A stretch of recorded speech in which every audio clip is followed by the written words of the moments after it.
Ladies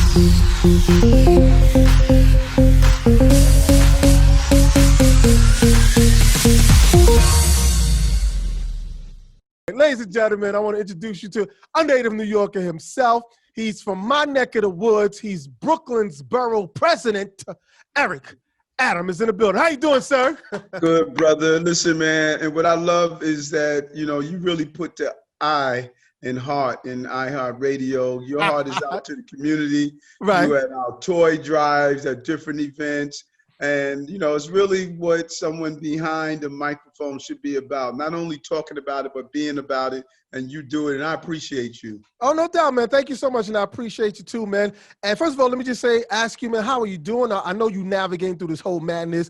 You know, people watch the news and I got family out of town. They going, how's New York holding up? And I think we're holding up pretty well. And as you being Brooklyn's president, borough president, how would you fairly say New York is holding up right now? Listen, we're going to be fine. Let's keep in mind, you know, we had the mess knocked out of us 20-something years ago with September 11th, but something happened on September 12th. You know, cats got up, man. You know, teachers taught, builders built, retailers sold their goods, and, you know, folks just survived.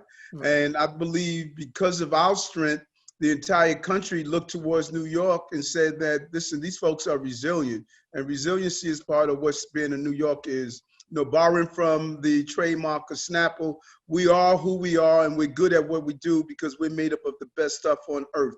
We're New Yorkers. Exactly. That's why I keep telling people we know how to move. We know how to move. Now, speaking of New York itself and being New York, a lot of people saw in the news of all the, you know, I don't want to say madness, but there's a lot going on with the protests. You know, we're dealing with this pandemic that's going on right now. And you're yourself, a former police officer. You actually been on the police force for over 20-something years. I believe 24, 25 years, if I'm not mistaken. And we're in a situation right now. The question that I would like to ask you, and a lot of people is looking for answers, is how do you think at this particular point in time now, with the police department, how can the community and the police department begin to build and work? Because right now, what people talking about in other states, New York City is falling apart. They're not communicating with their police department. You being a former police officer yourself, how can the community and the police department learn how to connect and plug in together so that we can work together? I love that. You know, that's a powerful question you're asking, because let's be clear, the prerequisite to prosperity is public safety. We have to be safe. And that's at the heart. And Black and brown folks know that more than anyone. So we should not allow other people to hijack the conversation. And you could have justice and safety. They go side by side. You don't have to trade off one over the other. And I started, as you indicated, my policing career. I was arrested as a child, and I was beat bad by police officers, my brother and I. And it wasn't until after Arthur Miller was killed by a chokehold almost 42 years ago that civil rights leaders came to me, Bobby, and they said, listen, we want you to go in the police department. And I was like, you know, you cats out of your mind, y'all must be smoking crack or something, because I'm not trying to be a cop. But I have a lot of respect for them. And I went in, started 100 Blacks in Law Enforcement, and we pushed towards reform.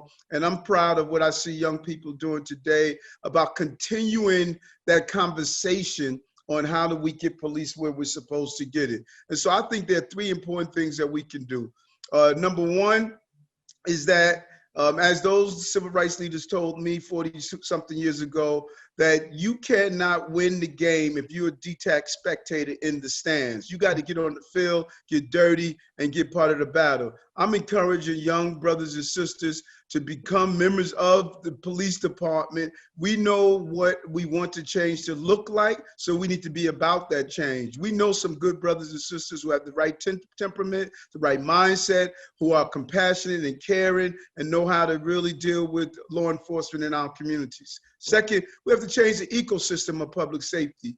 It can't be just our addiction to 9/11. Every time something goes wrong, the first thing we want to do is call Popo.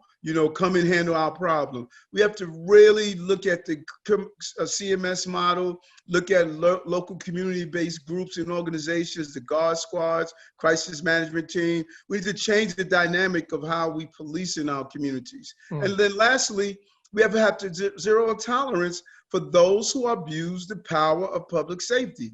Public safety is a noble profession, and you have two rights as a law enforcement person that even the president doesn't have, thank God with this character, but you have the right to take freedom and the right to take a life. With that, you should be under the highest level of monitoring and supervision. That means if a police officer is out with his partner or someone else and he watched someone committing a crime, being abusive, and if he does nothing, he needs to be held accountable also. If someone is out, does a robbery, and their boy is hanging out with them, they're charged with acting in concert. So we need to do the same with police officers. If you don't take an affirmative position to stop someone from committing a crime against another a citizen or another person, you should be held accountable just as that person that's committing that crime. Right. I think that's important too, to make sure that people understand it's on both sides. I mean, as much as a lot of people want to be angry at police and cops, and like you said, and I say it myself, not all police officers are really those bad cops, but we also get upset when we know that certain cops know when their other partner has done something and not say. So it, like you said, it goes both hand in hand. But you mentioned something a few minutes ago about when those people back in the days walked up to you and said, you need to get out in front and get down and get dirty.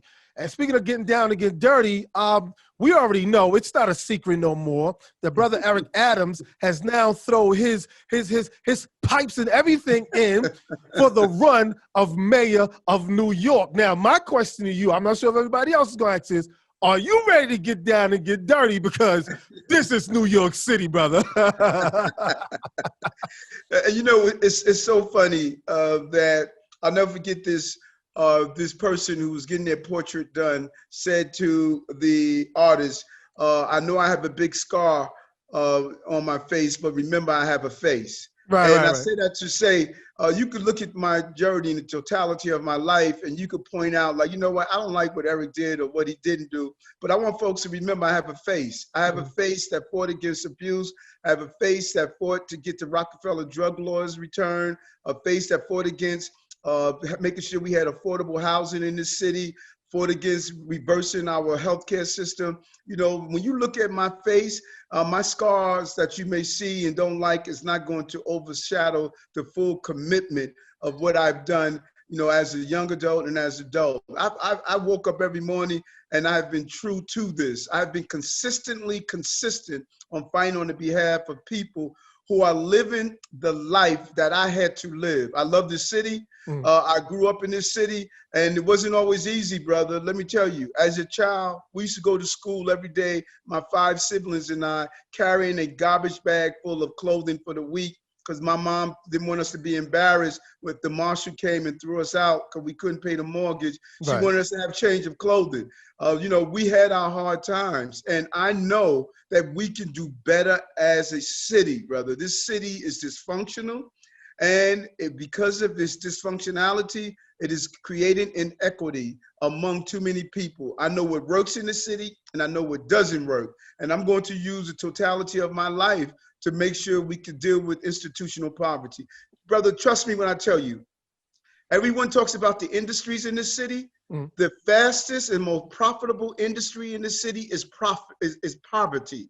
People are eating off of institutional poverty, and there's no incentive to stop it because people are getting paid by keeping us in poverty. Right. Now speaking of that also, because for those who I don't want to say slow, but for those who don't know, Brother Leroy Adams is throwing his hat. His hat is already in the race for mayor. But a lot of people are looking at right now what's going on. And now that you're going to be coming in, they all saying to themselves, okay, well, what could it that you do that can fix this? For an example, this came off of someone on the iHeart site, and they said, well, ask Leroy Adams this question.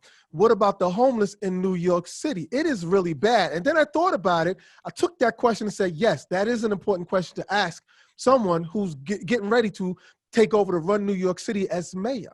The homeless situation is really, really, really bad right now in New York. How can you, as mayor, find a way to fix it? Because people are now feeling like New York is caving back into like 1960s again. No, without a doubt, brother. And I know those years. I know the early 90s when we were dealing with graffiti everywhere, crime everywhere. People had no radio signs in their cars, and just the level of chaos. And the homeless question is a powerful question. And it goes back to the root of what I want to really inspire New Yorkers to understand. We could do better as a city. Think about it. There was a young lady on TV the other day because they were attempting to move the homeless population out of the hotels from the Upper West Side and move them into a location down in Midtown Manhattan. And the young lady that they were going to move out into another location, she said, I was here for 2 years and now they want to move me out of this homeless shelter. And many people say, wait a minute, that's unfair that she is being moved out into another location. But I heard something else. I heard the question, why were you there for 2 years? We are paying that shelter, that one room terrible product. We're paying people, the owners of that building, $175 a night. Plus, we're paying $75 a night for the service provider who's supposed to find her permanent housing. So we're paying $250 a night for this person to be in a substandard place for over 2 years. Brother, you could stand in the Don Waldorf Astoria for that type of money. The question is, there's no incentive to get people out of homelessness because people are eating off them being in homelessness. And if we need to transition, number one, we need to stop people from getting homeless. If you owe $200 on your rent, we need to use our HRA subsidies, this is social service subsidies, to keep you in your house. Because if I'm only having to pay $200 to get you to the point that you can stabilize, that's better than paying $275 a night.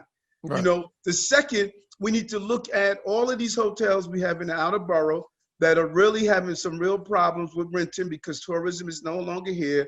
Let's convert those into single room SROs, they call it, places where single adult males, single adult females can have little small kitchenette apartments where they're able to have their own space, permanent housing, until they can, the economics change and they can move into, stepping up to a 1-bedroom, a 2-bedroom, and eventually into a place that they can buy.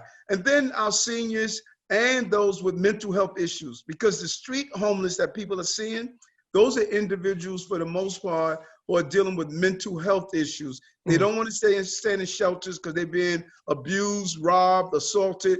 Let's put them in facilities where they have wraparound services. We can make sure they're taking their medication, follow their appointments, and giving them the support that that's needed. We can deal with this homeless if we get out of the business of not incentivizing permanent housing. We're in a business of homeless because people are eating off of people being homeless. Well, there it is. I mean, people, y'all gotta understand, this is our mayor of New York City. He's trying to tell y'all. But I do want to ask you this question. Now, this is a question that within a seriousness, myself and people want to know. Right now, currently, Mayor de Blasio of New York City, you tell me, name one thing that Mayor de Blasio of New York City is not doing right now for New York, that when you become mayor of New York City, that you will do. I love that, brother. Bobby, I love that a lot. Let me tell you, man, number one thing, people walk around and say this city is progressive.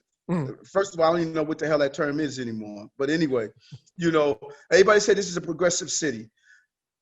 Inefficiency of our agencies is destroying our city. Remember, a city is an accumulation of agencies, a Department of Education, Department of Correction, Health and Hospital. There's a bunch of agencies. And if your agencies are dysfunctional, then you're producing a dysfunctional product. And the greatest dysfunctionality we have in this city that's creating a state of despair is our Department of Education, brother. If we don't change around education, we're never going to give people an opportunity to be out of permanent poverty. Every year, when you look at education, you grade the level of students from 1 to 4, 4 being the highest level, 1 and 2 are the lowest level. Every year, Black and brown students in general, but specifically Black and brown men are levels 1 and 2. How is that happening every year? We're doing the same thing. We're spending $27 billion a year on education, yet we get the same results all the time. Either we are born with a gene malfunction, or it's a setup or a plan. I think it's a setup and a plan. I'm going to change how we do education in the city, not only dealing with 3K and pre-K when a person is 3-year-olds and 4-year-olds.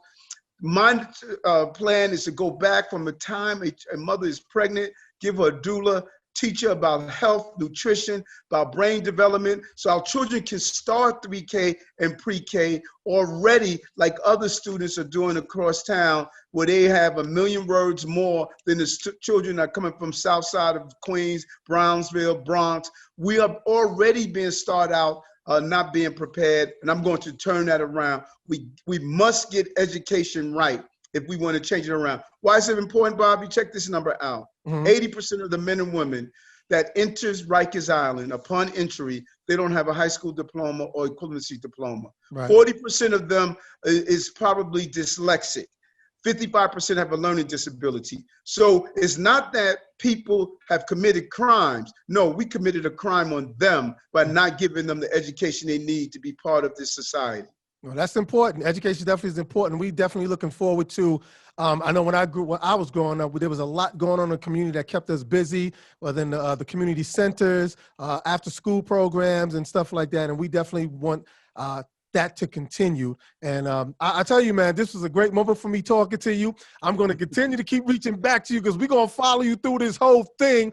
And brother, I just want to say to you, man, that myself and a lot of other people love the fact that you're out there with your, with your boots on and just walking through it, man. And we really appreciate you so much. And I appreciate the fact that you took this little bit of time to talk to us, to let us know that our next mayor of New York City is brother Eric Adams in the building. Eric Adams, thank you so much for taking the time to hang out with us and talk. And we're going to be talking soon. Everybody, please show your love.